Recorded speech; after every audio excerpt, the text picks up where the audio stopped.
रात के आकाश में इस परिचित वस्तु ने प्रेरणा कर दी है कि कल्पना ओएस खगोलविदों और आम लोगों के लिए समान है। अनादिकाल से मनुष्य आश्चर्यचकित होते रहे हैं कि चंद्रमा की सुंदरता, इसका उपयोग समय गिनने और गहरे समुद्र में नेविगेट करने के लिए किया जाता था। इसका उपयोग समय गिनने और गहरे समुद्र में नेविगेट करने के लिए किया जाता था। आधुनिक समय में चंद्रमा पृथ्वी का एकमात्र प्राकृतिक उपग्रह है। इस विश्वास के कारण कि चंद्रमा ही कुंजी है, अतिरिक्त महत्व प्राप्त कर लिया है सामान्य रूप से सौर मंडल और विशेष रूप से पृथ्वी के विकास के बारे में हमारी समझ के लिए। इसके अलावा चंद्रमा के बहुमूल्य संसाधन और कम गुरुत्वाकर्षण ने इसे मनुष्यों के लिए और अधिक प्रिय बना दिया है।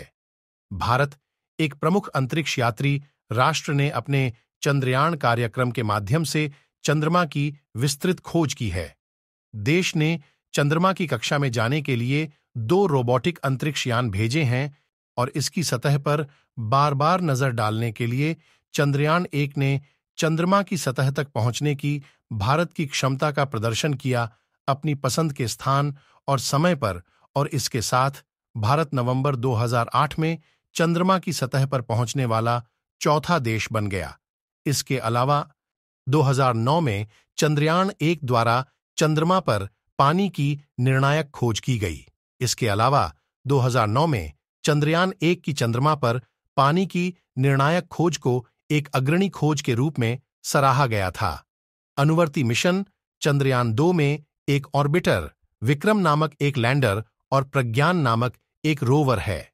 पिछले 4 वर्षों में ऑर्बिटर ने बार बार चंद्रमा की सतह का अवलोकन किया है और आज भी संतोषजनक ढंग से काम कर रहा है। अब 300 किलोग्राम वजनी चंद्रयान 3 अंतरिक्ष यान चंद्रमा पर भेजा जा रहा है, एक और केंद्रित प्रयास करने के उद्देश्य से। चंद्रमा की सतह पर धीरे धीरे उतरना और रोवर की मदद से उसका पता लगाना। भारत के सबसे सक्षम रॉकेट LVM-3 द्वारा अंतरिक्ष यान के प्रक्षेपण के बाद चंद्रयान 3 लैंडर अपने भीतर एक रोवर लेकर प्रणोदन मॉड्यूल द्वारा चंद्रमा के चारों ओर एक कक्षा में ले जाया जाएगा। थोड़ा लैंडर उस मॉड्यूल से अलग हो जाएगा और चंद्रमा के दक्षिणी ध्रुवीय क्षेत्र में सॉफ्ट लैंडिंग करने का प्रयास करेगा। यह क्षेत्र दिलचस्प है क्योंकि इसमें कई छायादार क्रेटर हैं जिनमें पानी की बर्फ और कीमती खनिज हो सकते हैं। चंद्रयान 3 लैंडर में 4 वैज्ञानिक उपकरण या पेलोड हैं। एक चंद्रमा के भूकंपों का अध्ययन करेगा, जबकि दूसरा यह अध्ययन करेगा कि चंद्रमा की सतह किस प्रकार गर्मी को अपने अंदर प्रवाहित होने देती है। तीसरा, चंद्रमा की सतह के पास प्लाज्मा वातावरण का अध्ययन करेगा और चौथा उपकरण वैज्ञानिकों को पृथ्वी और चंद्रमा के बीच की दूरी को बहुत सटीक रूप से मापने में सक्षम करेगा। रोवर पर मौजूद 2 उपकरण क्रमशः एक्सरे और लेजर का उपयोग करके चंद्रमा की सतह की संरचना का अध्ययन करने में हमारी मदद करते हैं, जबकि लैंडर और रोवर एक दूसरे के सीधे संपर्क में होंगे। चंद्रमा की परिक्रमा करने वाला प्रणोदन मॉड्यूल पृथ्वी से आने वाले प्रकाश का निरीक्षण करेगा। यह एकमात्र ग्रह है जिसके बारे में हम जानते हैं कि यह निश्चित रूप से जीवन से भरपूर है। इस अवलोकन से सूर्य के अलावा अन्य तारों का चक्कर लगाने वाले सुदूर ग्रहों की प्रकृति को समझने में मदद मिलेगी।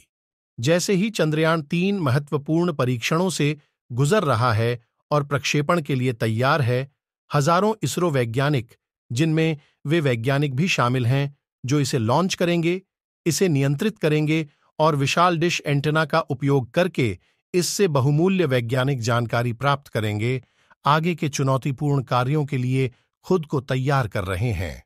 अतीत में उनके समर्पण और कौशल ने भारत को दुनिया भर से प्रशंसा अर्जित करने और गौरवान्वित करने में सक्षम बनाया है। आइए हम सभी लोग चंद्रयान 3 नामक इस महान प्रयास के लिए उन्हें शुभकामनाएं दें ताकि हमारे देश के लिए इतिहास बने। देखने के लिए धन्यवाद।